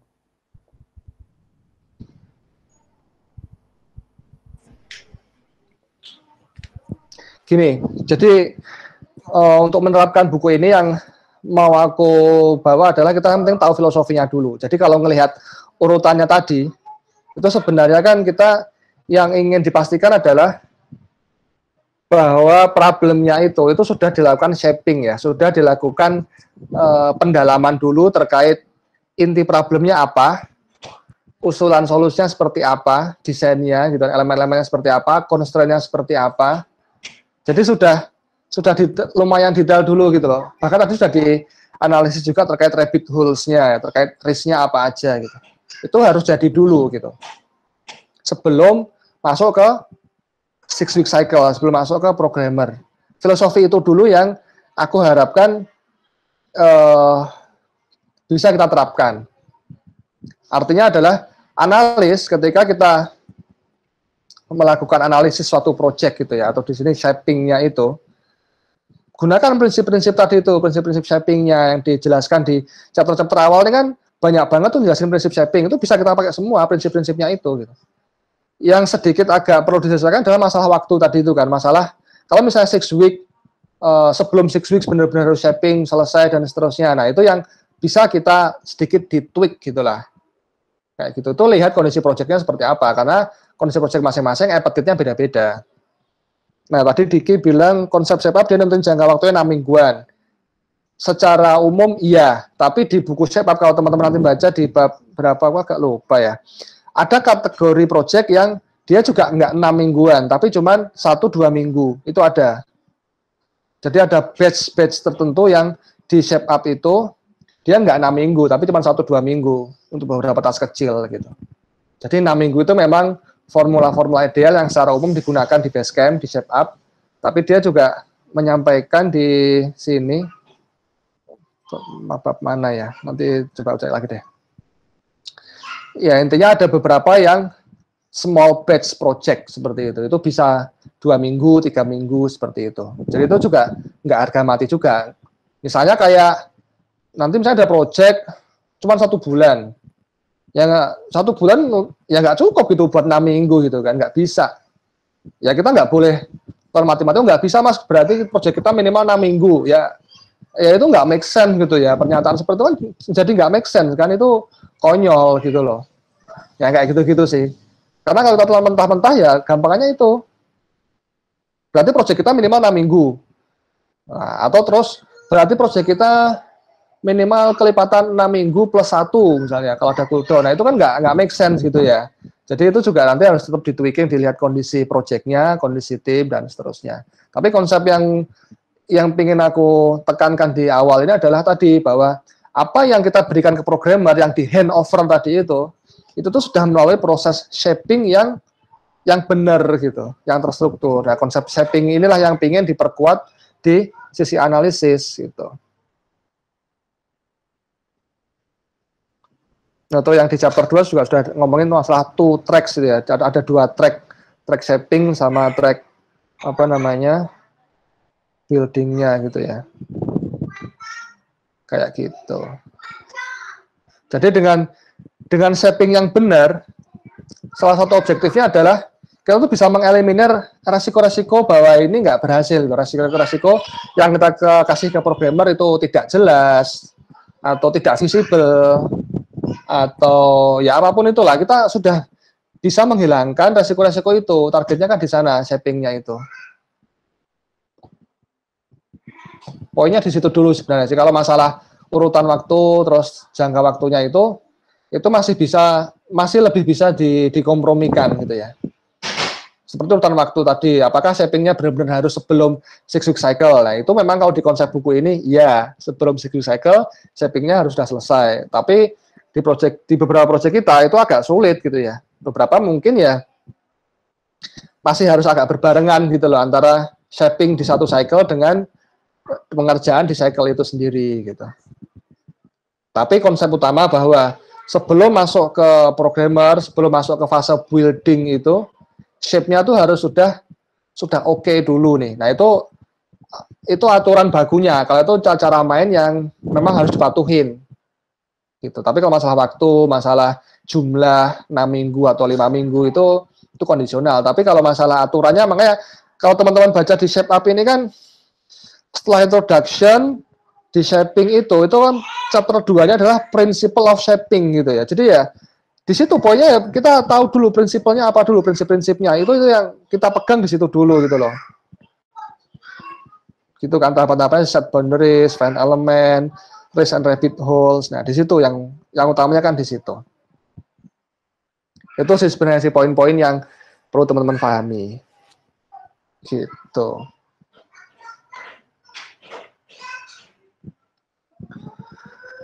Ada lagi yang mau nanggepin atau mau nanya terkait itu?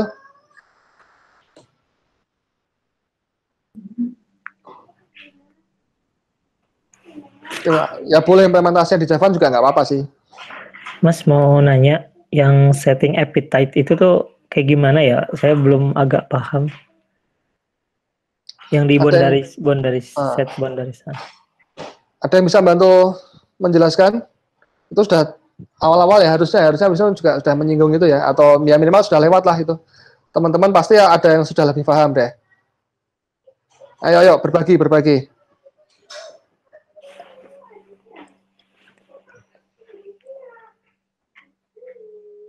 Ya kan pada diem gini kan. Ini juga aku minta tolong teman-teman untuk bisa lebih proaktif gitu ya untuk setiap event-event nantinya gitu. Sebagai analis kita tuh harus proaktif banget. Ini kita masih di internal loh, cuman ngobrol sama teman sendiri, cuman sama Atep, Diki, sama aku, kemarin ada Wisnu, sama Nuro, Suki, gitu-gitu kan. Paling kan gitu-gitu aja di internal. Nah nanti di project sebenarnya kan teman-teman tuh harus proaktif ke user itu, benar-benar harus menggali, benar-benar ketika ditanya harus jawab, bahkan teman-teman harus bertanya gitu. Ini projectnya apa, projectnya ngapain, requirement seperti apa, proses bisnis seperti apa dan seterusnya kan harus aktif di sana. Nah ini kalau di internal aja kita enggak banyak ini ya susah gitu ya. Ya minta tolong deh, ada yang bisa sharing pandangannya juga. Jadi kita saling mengoreksi. Oke Ted, kamu tunjuk salah satu Ted yang bisa membantumu Ted, yang kamu minta pandangannya Ted. Mungkin Erika ya, karena Erika juga udah sama-sama baca ya. Minta. Yang lain dulu, Erika sudah berapa kali ngomong deh. Oh Erika. Sita nih belum ngomong nih Sita. Belum paham sih yang appetite juga kayak gimana. Baru baca sampai chapter 2. Ya sudah Erika deh, sudah setengah 3 juga soalnya. Appetite ya. Kalau dari saya sih ini sih Pak. Kalau appetite itu, kalau sepaman saya itu ini sih hasrat kita mau kayak misal nih contoh aja lah ya, misal awalnya tuh kita udah ngeset nih untuk ide ini tuh nanti tuh mau dibuat kayak gini gitu udah, terus tiba-tiba tuh di tengah jalan si kliennya tuh ada ide atau kitanya malah yang ada ide, oh ya gimana kalau misalnya yang fitur ini tuh diubah aja jadi kayak gini kayak gitu. Nah itu sih, jadi kita harus nentuin dulu maunya kita tuh apa gitu dan difixin. To do list, maksudnya to do list gitu Kak? Apa? To do list gitu. Ya kayak gitu. Nah. Aku sebenarnya tadi mau tanya yang setting appetite juga, soalnya aku masih nggak terlalu ngerti. Soalnya kalau misal di appetite kan kalau bahasa Indonesianya kan ya nafsu makan ya, nafsu ya, kayak nafsu gitu. Iya. Orang nafsu. Gini. Appetite itu selera ya, namanya? Ya selera masing-masing gitu kan. Kita harus menyamakan seleranya tuh gimana, persepsi terhadap sesuatu tuh kayak gimana gitu loh. Jadi jelas nggak melebar. Intinya poinnya ini kan kayak masuknya di bagian set boundaries ya. Iya. Iya. Nah, intinya kan di situ kita nggak melebar gitu. Kita tahu batasannya. Ini tuh masuk ke bahasan scope sih sebenarnya. Kalau di PMBOK tuh scope. Kita tahu batasannya. Kita tahu appetite-nya, seleranya gitu. Nah salah satunya di sini kan setelah setting appetite itu sebenarnya dijelaskan appetite-nya apa. Appetite-nya itu salah satunya di sini fixed time. Nah, itu. Jadi salah satu appetite yang bisa digunakan batasannya adalah waktu. Kalau kita ngomongin appetite-nya itu quality, itu kan pasti bisa melebar kemana-mana, ya kan? Meskipun itu juga perlu kita define dari awal, ini kayak gini nih spesifikasinya terhadap satu fitur ini kayak gini nih. Nah, tapi yang lebih penting lagi adalah waktunya untuk ngerjain satu fitur itu seberapa lama sih effort yang mau kita, jadinya gini, kita harus setting dari awal, samakan persepsi bahwa untuk mengerjakan login yang kita maksud adalah login yang 1 hari kerja selesai, bukan login yang 1 minggu atau login yang 1 bulan. Nah gitu, jadi dengan menyamakan appetite itu, salah satu appetite adalah waktu tadi itu ya, fixed time itu, kita bisa kondisikan, oh kalau cuma loginnya 1 hari, ya nggak mungkin lah 1 hari itu harus ada fitur-fitur tadi, retina, fingerprint, atau suara bisa login sendiri, kan gitu. Bahkan SSO pun juga, kalau SSO berarti kita harus geser appetite-nya, login itu bukan 1 hari, berarti kita itu fitur yang appetite-nya adalah mungkin 5 hari atau 3 hari dan seterusnya, gitu-gitulah, contohnya gitu. Jadi kalau di konteks setup sebenarnya sih untuk konteks yang lebih besar, bukan fitur kecil-kecil kayak login tadi, tapi untuk fitur yang lebih gede sebenarnya sih, untuk konteks satu cycle itu kan sudah ada outputnya gitu ya, rilis kayak gitu. Bisa dipahami nggak ya? Jadi ya intinya selera, persepsi terhadap sesuatu itu, dan kalau di setup ini salah satu konkretnya waktu. Dari sisi waktu itu harus fix dulu gitu. Jadi kalau lihat urutan subbabnya kan juga setelah setting appetite fixed time ya. Jadi itu nyambung sebenarnya, maksudnya dari setting appetite yang di sini itu ya di situ. Oh ya, itu di bagian setting appetite itu ada yang small batch sama big batch tadi yang aku ceritain ya. Jadi nggak melulu harus 6 minggu gitu loh. Nah tadi itu nggak melulu 6 minggu, tapi ini berapa nih misalnya? Ya kalau mau 2 minggu ya sudah 2 minggu selesai. Kayak gitu. Oke, ada lagi? Atau ada yang mungkin ngasih persepsi lain juga boleh sih. Nanti kita lihat seperti apa.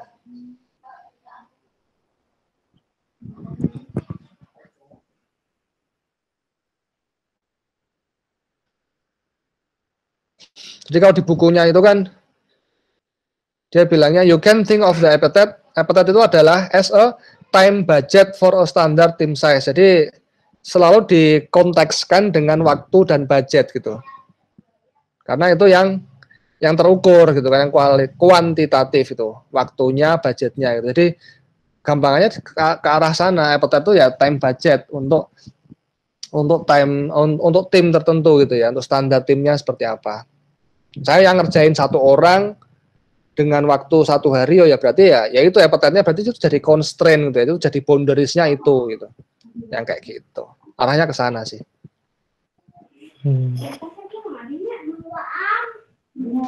Berarti ini lebih nyambungnya ke fixed time yang itu ya Mas ya, yang selanjutnya mungkin ya. Iya, itu nyambung ke situ. Makanya itu bab selanjutnya kan sebenarnya menjelaskan misalkan dari bab sebelumnya.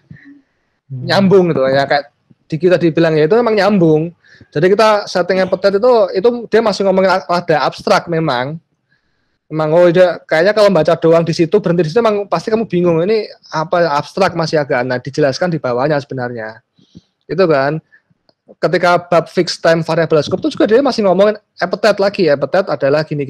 Nah, itu masuk ke fixed time-nya di situ baru. Gitu.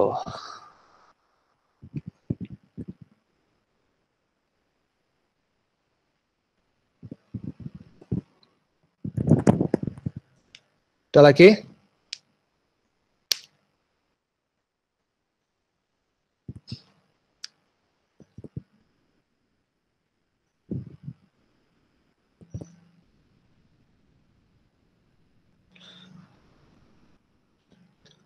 Oke, udah 2:30 ya, 2:30 lebih ya.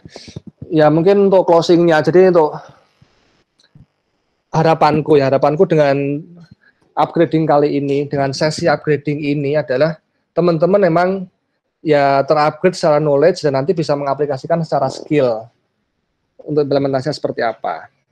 Untuk bisa mencapai itu, Senin kemarin sudah aku sampaikan ya, ada knowledge, ada skill, seperti itu kan. Di sini kita memastikan knowledge kita benar dulu, kita paham terhadap sesuatu hal. Nah, caranya adalah nggak bisa hanya teman-teman pasif mendengarkan apa yang presenter sampaikan ya. Baik aku atau misalnya tadi ada Atep, Erika, Diki, Anita, sharing, hanya mendengarkan itu tidak akan menjadikan teman-teman benar-benar paham. Jadi tolong baca, sekali lagi tolong baca bukunya gitu. Tolong baca bukunya. Kalau mungkin masih ada yang kesulitan, oh Mas bahasa Inggris, ya harus bisa gitu, karena memang materi keilmuan, teknologi dan sebagainya itu memang akan sangat banyak sekali dalam bahasa Inggris. Jadi tolong benar-benar dibaca. Setelah dibaca, tadi untuk mengukur apakah memang sudah dibaca atau belum dan sejauh mana pemahamannya, tulis di course ya, di e-learning Java Labs itu.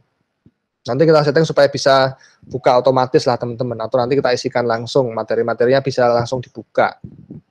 Jadi langsung kelihatan, kalau memang sudah selesai sampai bab terakhir ya sudah, langsung diisikan aja gitu, untuk memastikan bahwa teman-teman ngerti. Karena kalau cuma baca, ya mungkin tahu, tapi dengan menuliskan, itu jauh lebih paham, jauh lebih tahu. Gitu. Nah, setelah itu, di pertemuan selanjutnya, di Jumat selanjutnya, mungkin untuk buku Shape Up ini bisa kita cukupkan dalam maksimal 1-2 minggu lagi lah. Aku nggak mau terlalu lama di buku Shape Up ini juga, karena kita masih punya PR banyak juga ya, ada PMBOK, ada Babok, ada terkait Scrum sendiri, atau Agile secara umum, ada banyak hal yang nanti perlu kita pelajari, sehingga memperkaya knowledge kita gitu loh. Jadi kalau kita berkutat hanya di sini terus, apalagi kalau tiap bab itu harus nunggu dibacain gitu ya, kayak anak SD lagi ya, nggak akan beres-beres, nggak akan ngerti-ngerti, dan nggak bisa diaplikasikan. Jadi tolong seminggu ke depan, baca sebanyak-banyaknya, lakukan resume, dan minggu depan kita akan lakukan diskusi seperti ini. Diskusi untuk memastikan ada yang nggak paham di bagian mana, teman-teman ada yang punya pemahaman seperti apa, sudut pandangnya, kayak gitu. Jadi bisa saling terakumulasi nih knowledge-nya, saling menambah, saling membantu gitu ya, menambah pemahamannya itu gitu. Kalau teman-teman nggak baca, otomatis masuk dalam sesi ini dalam keadaan kosong ya, hanya dengerin doang, dengerin hal yang belum dibaca juga gitu. Nggak ngerti tadi ngomongin apa sih, sebenarnya konteksnya apa gitu. Belum lagi karena ini nggak real time, bukan nggak real time, nggak dalam satu tempat dan lokasi ya, dan tadi nggak diwajibkan untuk open kamera gitu ya. Kan juga nggak tahu nih dari 13 orang, 12 orang yang join pada ngapain aja nih selama waktu hampir 2 jam gitu ya. Kan kita nggak bisa kontrol itu gitu. Ya kita yang rugi sendiri jadinya gitu. Jadi tolong saya lagi, tadi yang aku minta selesaikan bukunya, tulis di course, dan minggu depan kita akan diskusikan, kita sudah mendiskusikan hasil bacaan gitu loh.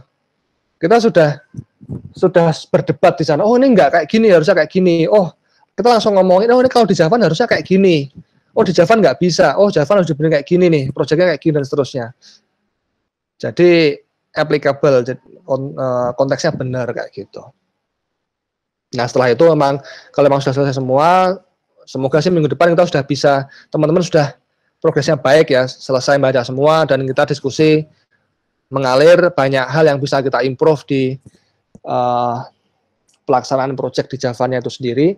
Nanti next week-nya kita bisa mulai masuk ke buku-buku yang lain gitu, yang bisa kita mulai pelajari, yang lebih teknikal maupun yang lebih fundamental. Kalau seperti PMBOK tuh dia lebih fundamental, seperti Babok dan Scrum Guide dia lebih ke ini ya, apa namanya, metodologi lebih kuat tuh, teknis ya, lebih teknis. Kayak gitu. Oke, jadi aku mau konfirmasi lagi. Untuk 1 minggu ke depan, sudah jelas belum apa yang harus dilakukan. Jangan sampai nanti beda persepsi lagi, nggak ada yang ngumpulin, terus minggu depan ternyata diskusinya juga itu-itu aja yang ngomong, dan nggak ngalir gitu, harus aku yang banyak cerita dan seterusnya. Masih bingung gimana implementasi di Java, tapi juga nggak nanya. Nah itu kondisi-kondisi yang tidak aku inginkan gitu. Itu risk rabbit holes-nya yang nggak boleh terjadi.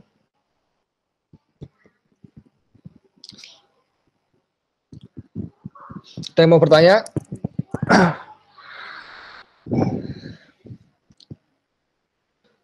Oke, untuk memastikan aku tanya sekali lagi ya ke siapa yang belum ngomong nih. Udah Sita lagi deh. Coba Sit, jadi apa yang harus dilakukan Sit? Minggu depan Semuanya. itu baca setup kalau bisa ya sampai chapter ya sampai sebanyak mungkin sih. Terus bikin resume. Kita kasih minimal ya. Jadi minimalnya sampai part 2 deh, sampai chapter 8. Ya, Itu ya kan 8. Sampai chapter 8 tadi kan aku sudah kasih big picture-nya lumayan banyak tuh yang aku ceritain secara big picture, memang nggak detail, tapi semoga itu bisa jadi pengantar lah biar nggak ngeblank banget gitu. Tapi sampai chapter 8 ya aku minimal, tapi kalau bisa lebih selesai itu ya tentu jadi poin tambahan ya. Oke, terus Resumenya di e-learning di submit, dikerjakan, terus untuk diskusi untuk minggu depan lebih aktif di diskusi gitu sih.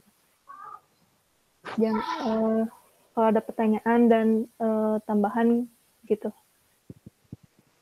disampaikan. Ya. Oke, itu minimalnya seperti itu ya. Aku rasa sudah cukup jelas. Jadi tidak boleh lagi ada alasan minggu depan nggak tahu atau tidak sempat atau apapun ya. Jadi tolong ya ini harus disempatkan gitu. Jadi harus disempatkan, memang harus dikerjakan supaya memang kita nambah ilmunya gitu kan. Kalau sudah baca dan nggak ngerti, ya itulah ya berarti kita tanyakan besok gitu. Tapi sudah baca dulu, kalau nggak baca ya gimana mau ngerti gitu. Terus teman-teman di sini misalnya tadi ada yang masih magang ya, tadi misalnya ada tugas dan sebagainya ya. Ya memang di situ challenge-nya ya. Jadi ya aku harapkan bisa mengatur waktu ya, itu mengatur waktu mumpung apalagi yang masih magang berarti kan teman-teman masih punya waktu banyak sebenarnya ya, masih fresh gitulah, masih punya kesempatan banyak untuk mengupgrade diri. Nah, ini gunakan kesempatan ini, jangan jadikan alasan gitu ya. Wah, aku ada tugas ini Mas, magang dan seterusnya. Nanti teman-teman yang lain ikut-ikutan tuh, ada tugas di proyeknya, ada mau meeting apa dan seterusnya ya. Kalau semua kayak gitu ya nggak akan jalan, percuma. Ya udah bubarin aja, event ini nggak ada dampaknya gitu loh. Kalau memang bukunya nggak dibaca, tugasnya nggak dikerjain, kalau pada ujungnya seperti itu hanya gara-gara rutinitas dan tanggung jawab yang memang itu sudah embedded di kita ya percuma gitu. Kayak gitu. Jadi tolong minggu depan saya minta tidak ada lagi ya alasan-alasan seperti itu. Tidak tahu instruksinya, tidak sempat, atau yang lain-lain lah gitu. Harus dikerjakan. Kalaupun hasilnya adalah tidak bisa, itu nggak apa-apa. Tidak bisa atau ternyata nggak ngerti gitu kan. Nah itulah yang nanti dibahas gitu loh. Itulah nanti akan tanyakan. Itu yang pertama. Terus kemudian, oh ya tambahan laginya adalah karena sesi 1 mingguan ini juga nunggu lama ya, kita harus nunggu 6 hari lagi gitu untuk sampai Jumat depan, 7 hari gitu istilahnya. Kalau misalnya teman-teman sudah baca satu konsep di shape up dan ada yang mau didiskusikan, ya ayo disampaikan di Telegram gitu, di grup yang analis itu ya, semua udah gabung ke sana kan. Jadi kalau belum ada yang belum gabung, silakan bilang, bisa ke Diki, ke Atep, atau ke Nurul.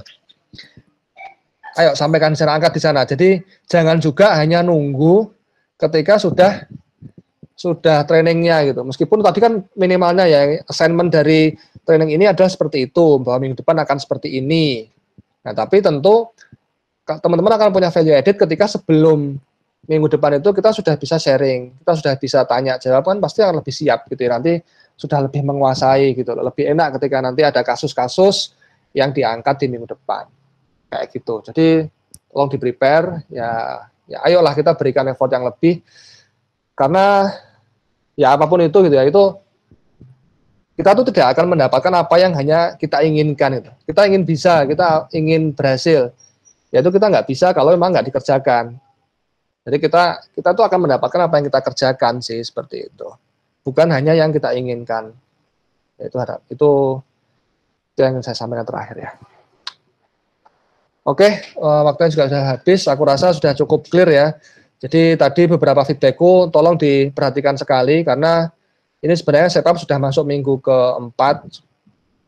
Iya benar ya, keempat ya. Jadi harusnya sih sudah banyak progres, tapi melihat tadi kan ternyata banyak yang belum baca, beberapa yang sudah bikin resume juga masih bingung dan seterusnya. Ya bingung karena belum baca dan seterusnya gitu ya. Kalau tadi diperhatikan banget, harapannya semoga nggak kejadian lagi. Oke, dari saya cukup. Ini langsung ditutup. Saya tuh Mbak Nurul nih.